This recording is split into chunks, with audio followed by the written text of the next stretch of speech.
On today's show, it was a busy deadline day for the Atlanta Hawks. In fact, they sent out two of the very familiar names from their roster. DeAndre Hunter exits, Bogdan Bogdanovic exits. This very controversial decision to trade DeAndre Hunter. We'll get into all of what into that, what's coming back to the Hawks, what the future holds, and much more. And all that is on the way.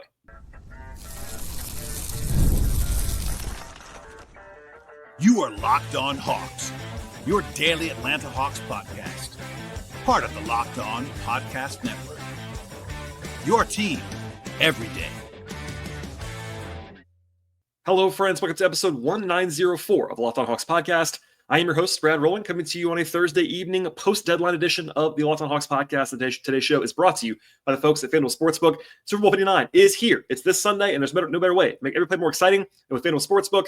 New customers pay about $5, and if you win, you'll actually score $200 in bonus bets. Download the app right now at FanDuel or head to FanDuel.com to get started. I also want to encourage you at the top of the show, as I always do, to make us your first listen each and every day here at Locked On Hawks. Check us out and subscribe to the podcast anywhere you find your podcasts on the audio side, like Apple and Spotify. Plus, we're also on YouTube.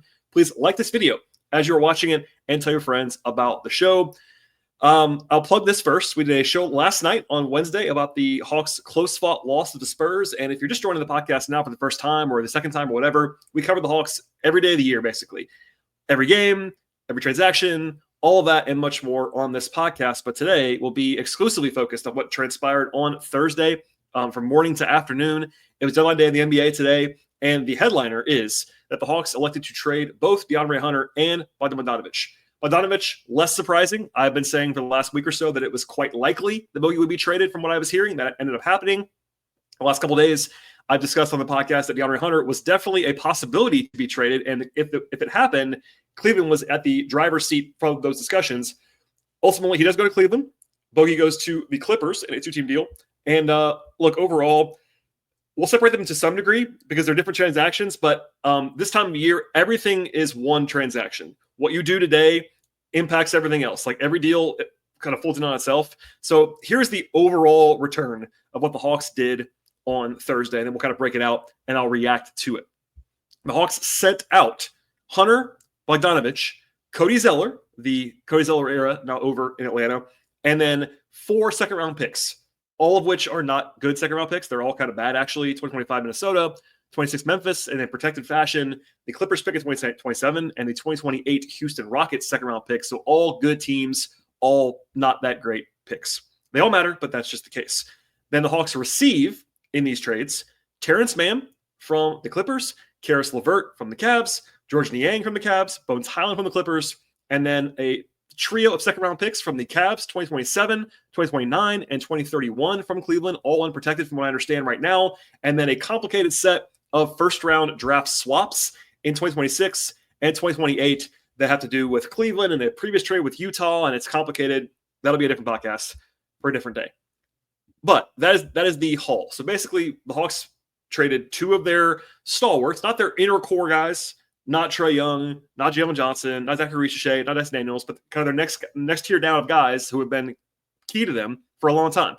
DeAndre Hunter's been on the Hawks since 2019. Bogey, not so long after that. And they were both on the team that made the conference finals, all of that. So lots of emotions running high here, lots of reactions. Certainly, the Hunter move is the one that we'll start with, and it's the most controversial. So I'll begin here. This is a deal that does take some nuance to even understand. What I'm not going to do is tell you how to react. I try not to do that, generally speaking. I'll tell you what I think. I'll tell you what the rationale is on the team side.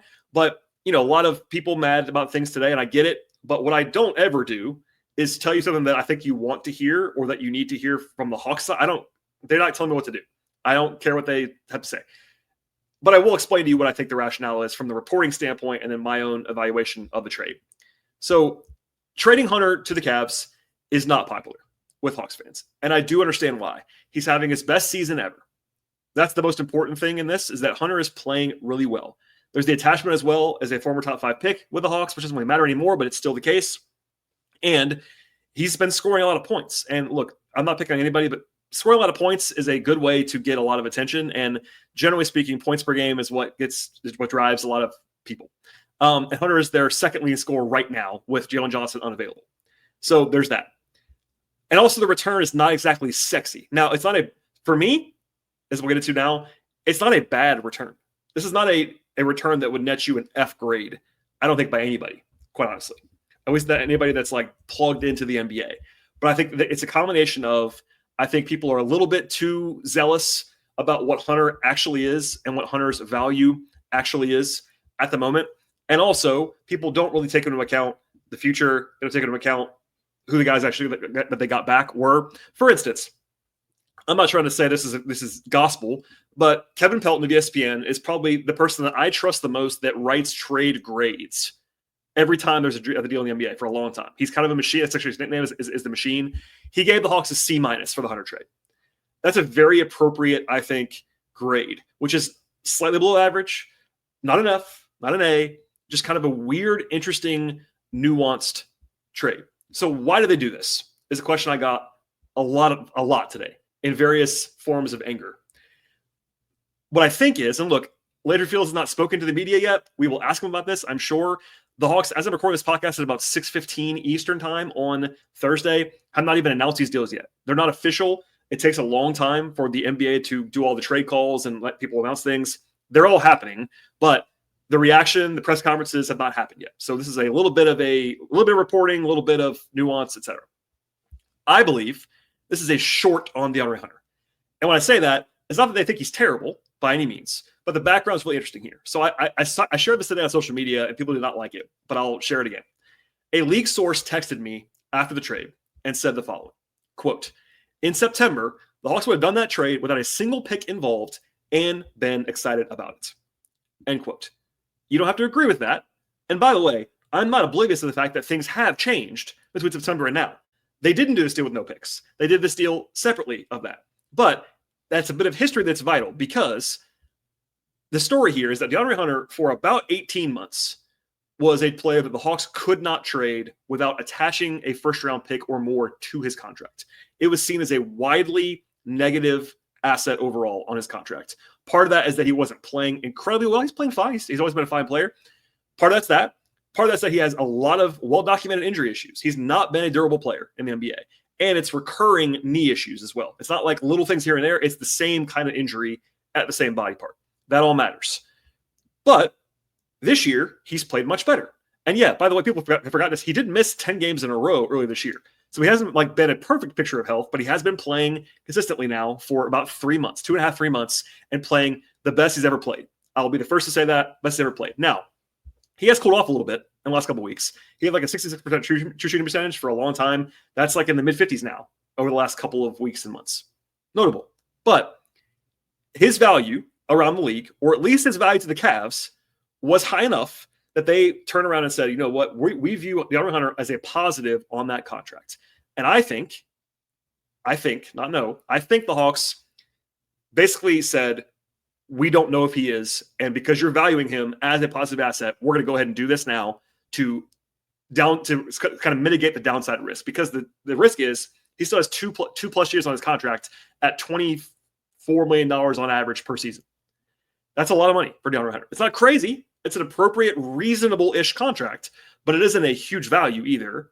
So they're basically shorting him. The Hawks are basically saying to you, they don't think Hunter is as good as this offer makes him look to be. That's my re-up situation.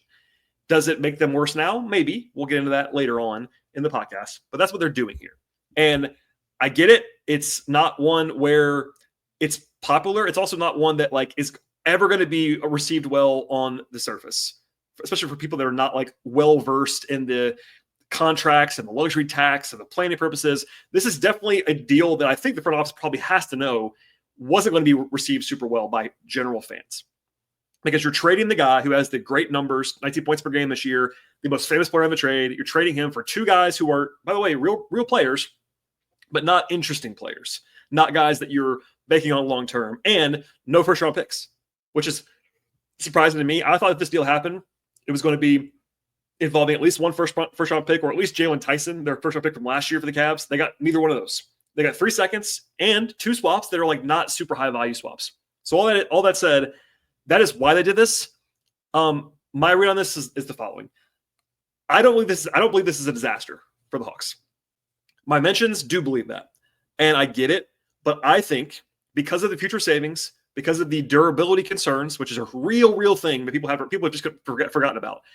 If you told me 3 months ago the Hawks were going to be able to trade, not even, by the way, I didn't say 6 months ago, I said 3 months ago, during the season, early this year, the Hawks could have traded him for positive value, I would have said that makes sense. I wouldn't have said you have to do that, but I would have said that makes sense that they would want to do that because they've been unable to move him. They've been trying to trade DeAndre Hunter for a long time, and they couldn't do it.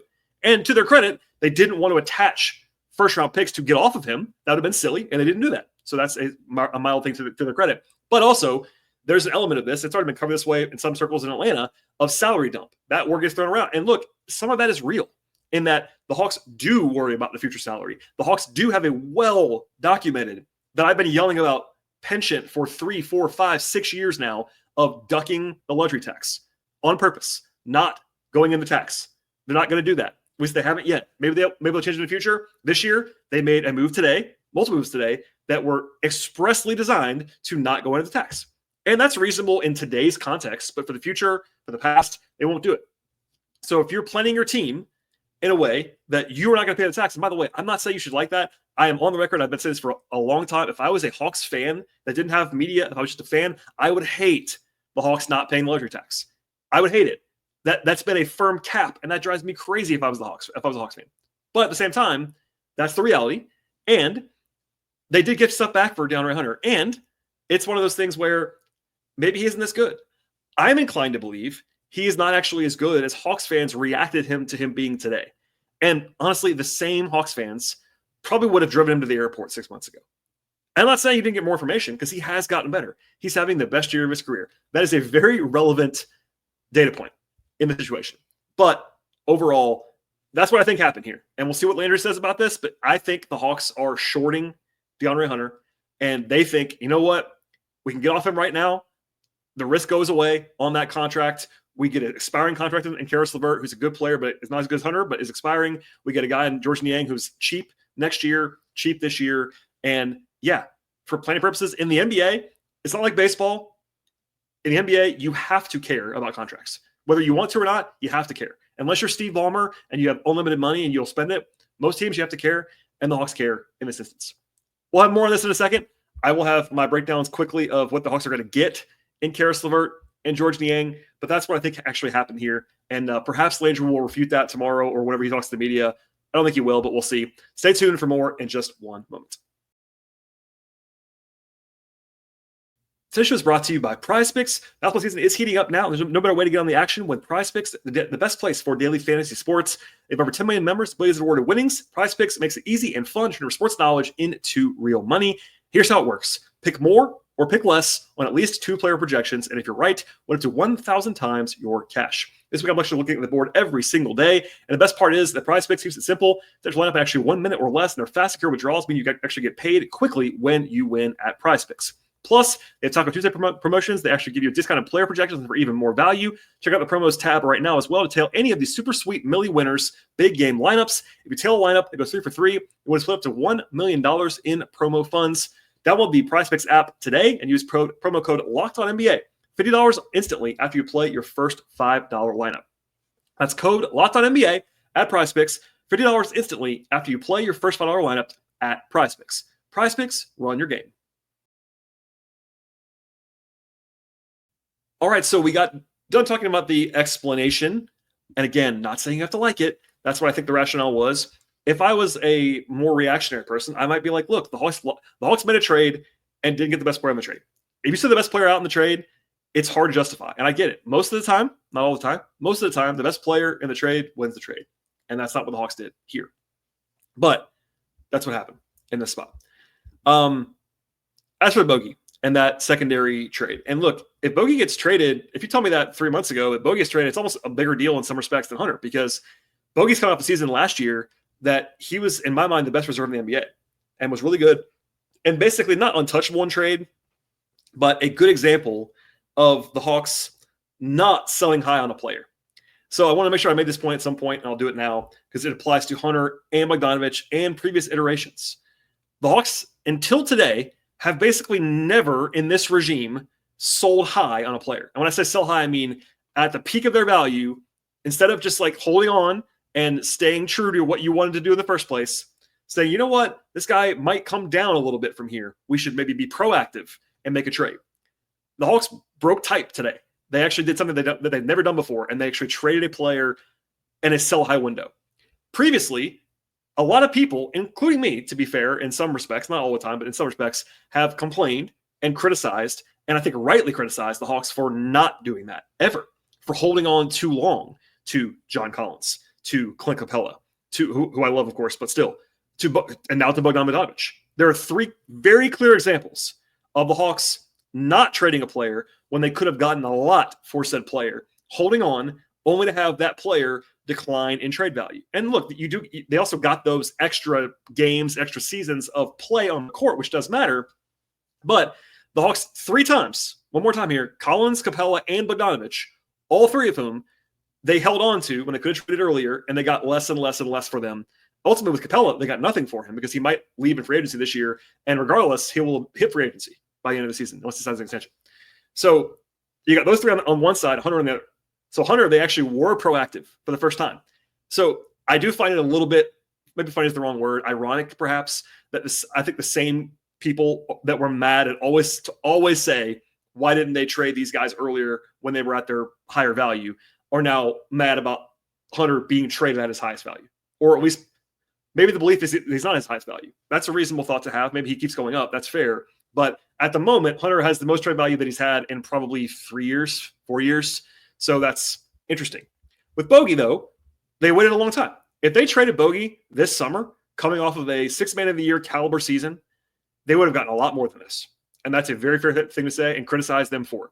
He also has been key to them for a long time, his shooting, all that stuff. But in the end, they turn him into Terance Mann, a real player, Bones Highland, interesting, but not like my favorite guy in the world. And then also have to send picks along with Bogey to get Terance Mann. Now, it's actually funny. Terance Mann and Bogey are like mirror images in some respects because they're both having down seasons. Mann is younger than Bogey. I think you can probably trace Bogey's decline at least somewhat to age, health stuff, etc. Mann's only 28, so it's not like he's doing that. But like he's having a rough season compared to where he has been in the past. So is Bogey. You're swapping that. The book on Mann we'll get to later on, but they sold low on Bogey. They did. They didn't get a lot for him. I do think, though, it came to the point of the last few days, maybe a couple of weeks now, where the Hawks probably decided they just kind of had to trade Bogey. I don't know that to be the case. No one's told me that, but that was the vibe I got. And when you make this trade, it's like, you know what? We didn't think we could bring Bogey back. That was maybe the thought process there.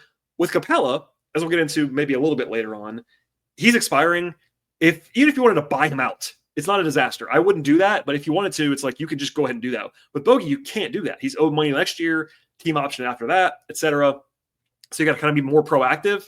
And Terance Mann's a real player. So that's what that is. By the way, Jake Fisher reported that the second round picks that actually went from Atlanta to LA, they're all pretty bad picks. Not like totally fake picks, but kind of fake picks. So it's kind of a Bogdanovic for Terance Mann challenge trade. And Mann's got 3 years left of money, which is notable. Whereas Bogey only had 1 after this. So they're taking on, they must like Terance Mann. They proactively went out and got Terance Mann here in a way that they have to kind of like him. I did an interview earlier today with 11 Alive and Maria Martin, where I kind of said, look, the reality is the Hawks now have the biggest commitment of the 3 guys they brought in, LeVert, Niang, and Mann. The biggest commitment by far is to Mann. Now he'll get maybe the least amount of attention right away because he wasn't part of the Hunter trade. They got a lot of national attention, but they are most invested in Mann, who has 3 years left on his contract. Keep that in mind. Defense, first player that I like, et cetera, et cetera. So that's the second trade. We'll have more of the big picture in a second. And then the last trade is Cody Zeller. So the Cody Zeller era is now over. I've been saying for quite literally 4 months now, or maybe longer than that if Zeller was not traded by Thursday, he would be waived probably the next day. Instead, they traded him at 2:00 today, basically. And they had to, well, I should say they had to. This is the most naked transaction of all time. It's a pure and utter salary dump. There's no nuance here whatsoever. The Hunter deal, I'm sure, will be and already has been described as a salary dump. Part of it is salary related for sure. The Zeller deal is a pure salary dump. The Hawks got under the tax with this move. They traded a second-round pick that they got in the Ty Washington Usman Garuba trade 18 months ago. They attached that to Zeller, sent him to Houston to get rid of the tax. That's the entire reason they did that trade. That's it. I'll just add, by the way, the Rockets actually had to send something because every time there's a trade in the NBA, both teams have to put something in the trade. Houston put in the rights to Alpha Kaba. And if you are a sicko, Hawks fan sicko, you will remember Alpha Kaba was a Hawks draft pick, number 60 overall a few years ago. He will never play in the NBA. I'm pretty confident about that. But a little bit of a chef's kiss there at the end of the Zeller era. But yeah, I mean, that's the end of that. One actual note here. I'm checking my phone to make sure this is still updated and true. I'm going to timestamp this. It is 6:30 p.m. Eastern time as I'm recording this podcast. I had a day job commitment today. I tried to wait a little bit longer, but in the end, it's not official. At this very moment, the Hawks have 16 players and 15 roster spots. Now, that does not include the two-ways. If you include the two-ways, it's 19 for 18 spots. But the Hawks have to do something else. They have to waive a player. They can't trade anybody now. They have to waive a player. That's the only thing they have to do, but they have to waive a player soon, honestly, to get under the roster limit because they took on 4 players today and they sent out 3 players, including Zeller. So the natural candidates for that, I would say, are David Roddy, who's their worst player and on an expiring contract. They could, in theory, waive Bones Highland. I've not heard anything about Bones Highland yet from the Hawks side, so that's a guess. But he is kind of the throw-in to make the money work in the Bogey trade. They might like Bones Highland. I don't know, but he's the kind of guy you could cut conceivably if they just don't want him. I don't know. And the third option, which we're guessing about here, conceivably they could buy Clint Capella out because Clint is still, in fact, for tomorrow's game, that injury report is out. He's listed as being out for personal reasons. As I said yesterday, Quinn gave a pretty defiant answer to a question yesterday, just talking about like personal reasons are personal, and that was his whole comment essentially about it. I don't know what the deal is with Clint, just to be transparent. Personal reasons are tough because you don't want to pry too hard. I think / thought it was trade related. It probably was to some degree, but it might be a personal thing too. So we just don't know right now on Clint. But because he's an expiring contract, they could buy him out. That's conceivable to me. So those are the kind of, for me, that's the main 3 options. If you want to get crazy, you could maybe cut Garrison, but I wouldn't do that because you could just cut Roddy instead. So anyway, that's where they are. In a second, I will dig into where the roster now sits, a little bit of a look ahead to the future tax cap situation, which does play into it here. But as just a point of stopping right here, it wasn't the greatest transactional day for the Hawks. The hot take is it wasn't actually the worst, though. And I'll leave that there for a second. I'm going to come back to this in a second as well when it comes to the roster, because there is a world, as a tease to the third segment of this podcast, there is a world in which the roster for this season is better right now than it was yesterday. Stay tuned for more on that in just one moment. This show is brought to you by FanDuel Sportsbook. Super 59 is here. It's really on Sunday. 1 game, 2 teams, endless possibilities. There's no better way to make every play more exciting than with the folks at FanDuel Sportsbook. Whether it's predicting who's going to score the first touchdown, calling the winner of the MVP award in the game, or even betting on a coin toss before the game actually even starts, they make it so easy for you at FanDuel to partake in all of the action. They have everything you need. And really looking for across the board, including over-unders and point spreads, money lines, player props and game props, same-game parlays, live betting, and so much more at FanDuel. With live betting all game long, you can actually adjust your bets as the game unfolds and feel the thrill of kickoff to the final whistle. And the live betting feature also lets you stay involved no matter what happens on the field. And the app is really, really easy to navigate at FanDuel. Plus, if you know that you can place a $5 bet and potentially win $200 in bonus bets for Super Bowl, that is icing on the cake at FanDuel. Download the app or head to FanDuel.com right now to get started and bet just $5. If you win, you get $200 in bonus bets. The place to go is FanDuel.com. One more time, it's FanDuel.com. Bet with FanDuel, official partner, Super Bowl 59. All right, so my tease a second ago was this. I think there is a chance, not a reality, not a definite, a chance that the Hawks are actually, with their current roster, better than they were yesterday. And that is not a shot at DeAndre Hunter, who's been playing great. So no one the Hawks are bringing in right now, and those guys, as a reminder, are Caris LeVert, George Niang, Terance Mann, and Bones Highland. None of those guys are as good as DeAndre Hunter has been this season, to be very clear. None of those guys are as good as that. But they did bring in 3 guys who I would describe as very firm rotation players, like clear rotation players, clearly. And as a short scouting report quickly here, LeVert, 6'6" wing, 30 years old, expiring contract, which is stuff with part of this, but a very, very solid and pretty good player. 15 points a game over the last 5.5 seasons across a couple teams. His scoring's down this year in Cleveland because he's actually just taking less shots because Cleveland is loaded with Mitchell and Garland and Mobley, but taking more threes and actually making more threes, having the best efficiency season of his career in Cleveland. And defensively, he's improved a ton. He's a pretty legitimate, solid enough wing defender in the NBA. Some metrics like him a lot. Some are just okay, but he's not a bad defender. He's a guy who can actually handle the ball a little bit for you, score a little bit for you, pass a little bit for you. A useful player. Not a great player. Maybe not stick around long term, but certainly this season will help you play basketball and win games. Niang, 31 years old, mostly a shooter, honestly. He's a big-bodied power forward type. Not tall, but just kind of thick. Doesn't move very well. His nickname is the minivan, if you don't know him that well. But a legitimately high level shooter. Career, 60% true shooting. Career, 40% from three. He has 5 straight years now taking at least 10 threes per 100 possessions. That's a shooter's number. Takes a lot of threes.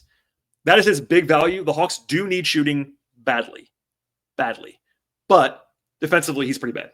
And that's why he's available for this. That's why he's making about $8.5 million. That's a fine contract. It's not anything great, but like he is a rotation player. He's more of a bench guy. He might start for the Hawks because they don't have a lot of power forwards right now. But in the meantime, like he's a very solid rotational player and a big-time shooter. And then you have Mann, who is a low-usage offensive player. And having a rough off the season, he's not a non-shooter, but not a great shooter. His value is defensively. If you put Terance Mann and Dyson Daniels out there and said just like go take over the game defensively, they might be able to. Mann's not a great offensive player at all. Like he will madden you a little bit. They need more shooting to offset him. I think him and Dyson are a little bit duplicative. Dyson's a lot better, to be very clear. But Mann is a guy who can kind of wreck things defensively, active, plays hard, knows how to play, but a limited offensive player. That's a short explanation for what he is. But a guy who's been he earned an extension for 8 figures per season from the Clippers for a reason. He's a good player. And then you have Highland is more of like a offense first. His defense has kind of improved a little bit with the Clippers, but not a great efficiency guy, but he can shoot it. Creative player, more talented than Keaton Wallace is offensively. That's kind of the simple thing. He's the one that's like more of a fringy guy at the moment, but is very talented in some respects. That's a very short explanation, but I don't have that much time on this podcast. So I say all that. This is a big if the old bogey is gone, and that's an if for sure, but if the old bogey is gone, the Hawks did get better today. Now, again, they didn't get the best player, but Bogey's been really bad this year. I've said that a lot. Hawks fans have been even lower on him than I have been. He's had a terrible season. And if that was going to continue, that's a big if, then going from him to Caris LeVert or him to Terance Mann is a notable upgrade from this season. Now, I don't know if that's going to be the case, but it could be. And then going from Hunter to LeVert or Hunter to the combination of the Niang and Mann is not good, but you got three rotation players for 1.5, basically, is the theory behind that. And you got cheaper in the process, which doesn't matter with everybody, but it's always part of the problem. But they're deeper now than they were before, no matter what. Like even if you hated the trade, no matter what, they are deeper now. They have what I would say 9 or 10 guys who are clearly rotation level players, without even including Jalen, who Jalen is out for the season, obviously. But even without Jalen, they still have 9 or 10 guys who are rotation guys, and that matters. In no order: Trey Young, of course; Dyson, Ricochet, that's 3; Mann, LeVert, Krejci, that's 6, who I think are very firm rotation players. Niang, Okongwu, Nance, Capella. Then if you want to throw in Garrison, you want to throw in Bones, you want to throw in Don Barlow, Mogay, whatever. But I think you got at least 9, as long as they have Capella on the team, that are rotation players for sure. Again, without Jalen, without Kobe. They're competitive. This is a competitive play-in level team right now, even without Jalen. And there were versions of today's deadline where you sold on guys and got nothing back. If they had traded Hunter for a future-facing return, like picks and a bad player, if they had traded Bogey for, bad salary or whatever, or if they had given Clint away for nothing, etc., they would have gotten a lot worse today. Now, you could say that maybe that was the right decision in some respects because they don't have the highest ceiling this year, but the Hawks don't have any reason to tank, and they do want to make the playoffs this year. And this team right now, knock on wood, as long as Trey is upright, which is a big thing, if he's around, they do have the possibility to be a playoff team still. So that's possible. If Future-wise, I won't do a ton of this. I'll probably save this for later. But the Hawks do get cheaper for next year, which allows for flexibility. Now, flexibility has to be used. Actually, my friend Glenn Willis said this today. I think it's a great point.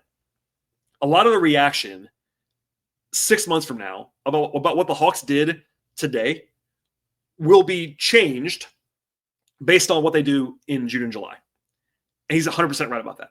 Now, in the moment, I can tell you the approval rating on Landry Fields today and on Tony Ressler today is very, very low. And I get it. I really do. It takes some nuance to get to where, like, I understand what they did today, but I don't blame you for not if you don't. But they did create flexibility. They have to use it, though. If they get to June, July, and don't do anything with it, if they don't use the MLE, if they don't turn Capella's expiring or Nance's expiring into a good player via sign and trade or something like that, there's options. If they don't trade whatever player to invest in the team right then and for the future, then it becomes, man, what a waste from February to July.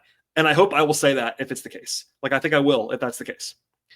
But if they turn around and use that flexibility to make the team better, it does make sense. So TBD is in some respects on a lot of that, but they do have a lot of more flexibility than they had before. That's the short version of that.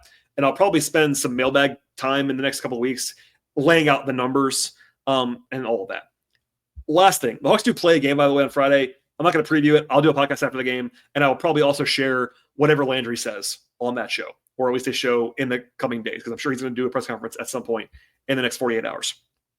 Last thing, and I want to end with this. Interesting stuff for Trey Young today.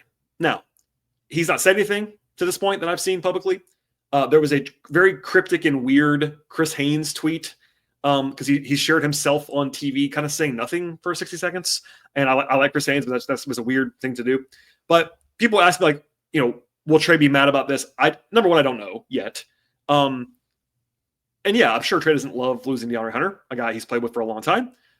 But if you've listened to the podcast for a while, you will note that I've said this multiple times. This summer was already, before today, before this week, before this month, was already a very clear pivot point for Trey Young and the Hawks. That's not new for me to say. It might be new for people listening to the podcast, for people just tuning in now. But Trey is extension eligible this summer. And he has 1 year left on his contract after this year. And then he has a player option too, but probably 1 year functionally on the contract. If Trey does not extend this summer, the buzzer is going to go off and people are going to talk about him being traded. Whether the Hawks will trade him or not, I don't know. But if he's not extending this summer in July, it's going to be a 5-alarm fire in Atlanta, because similar to what Donovan Mitchell did it in Cleveland, it's my best example recently. There was like a 3-month lead up, like, hey, Donovan Mitchell might be available. He extended, it all went away. If Trey extends, it all cools off. If he doesn't extend, and look, if he doesn't react well to this, I would hope that they've talked to Trey about some of this stuff. I don't know. It's the front office that's kind of buttoned up. I don't know how much of a voice he has in the process. Same with Quinn. I just don't know at this stage. But just to answer the question that I got a lot today, yeah, I mean, Trey is a big part of this, because look, they're also building the roster around him. If you look at this team, the theory that the Hawks have been doing for the last year plus is we want to surround Trey Young with a bunch of guys who are young, long, athletic, and defensive-minded. Dyson Daniels, Zachary Shishé in the draft, Terance Mann today, Jalen Johnson. They got, they do want to surround, even Kongwu, they do want to surround him with these guys who are versatile and defensive-minded, which makes sense. You want to insulate Trey, his weaknesses, all those things. It doesn't work if they don't have Trey. If they don't have Trey, the offense is not going to be good enough. So it's a big question. I don't have answers for you, but look, this is not a brand new thing. People are asking, like, what is Trey going to do? Guys, this is not new. This summer is the summer. We're not there yet. I'm not talking about this every day on the show because we're not there yet. But June, July, we're gonna know what's gonna happen there with Trey, I think, or at least we're gonna suspect. If there's extension talks, we'll see. If there's not, TBD. All right. This podcast could have been an hour plus. I have a lot more notes that I can't share with you now because I've run long on the podcast and we have time constraints on this show. But at the same time, I will have more on all of this. I can assure you. I'll have guests on the podcast to react. I'll have whatever Landry says. I'll have the game results. We will all know by the time I do a podcast who they end up waiving, whether it's Roddy or somebody else. TBD on that. And more to come. So that's the quick reaction show on a Thursday. Look, everybody, I get it. People are upset. I don't blame you. I do understand. I am not. I think I would give the Hawks like a C- today. D+, C-. I don't love it. It would not have been what I would have done overall today. Like, I don't love the bogey Terance Mann move just yet. I mean, we'll get into that more often, but Mann's a risk on his contract. That's another thing to keep in mind. So there's so many nuanced points here. I don't love it. I also don't hate it the way that people were viscerally reacting today. And look, I will tell you on the show when I hate things or when I love things. As an example, before we sign off, when the Hawks traded for DeJounte Murray, people were celebrating in the streets. And I came on the show and I kind of said, it's pretty risky. It's a lot to give up for DeJounte Murray. Like, he's good, but they overpaid here. That's one thing I very much said was they overpaid. And obviously, look, I'm not always right, but I was very right about that. But when they traded DeJounte Murray the second time to the Pelicans, I loved it and said as much, and people were really mad about it and didn't like the return. And now you do a kind of redux, 6-8 months later, people are pretty happy with that trade, as they should be, because it looks like a great trade. So the reactions are what they are. But the time will tell, once again, on this transaction and this set of transactions, because that's why I did it all together, because it really is one big conglomerate that happened today, and that's where the Hawks are. So the Hawks have a pretty good team still at this point in time. Not a great team. Being without Jalen right now is massive and hurts them, but we'll get into all that and more coming up on the podcast. So please stay tuned. The Hawks do play again on Friday evening at home. I'll be in the building for that one. We'll have full coverage of that game, plus all the trade stuff. Please subscribe to the show on Apple, on Spotify, on YouTube, etc. Follow us on social media. We're Locked On Hawks everywhere. I'm at BT Rowland everywhere. Also, my Patreon is patreon.com/BT Rowland. All right, everybody. Appreciate you listening. Don't yell at me too much, but you feel free to. It is what it is. I'm kind of a punchy bag sometimes, and we'll see you all next time.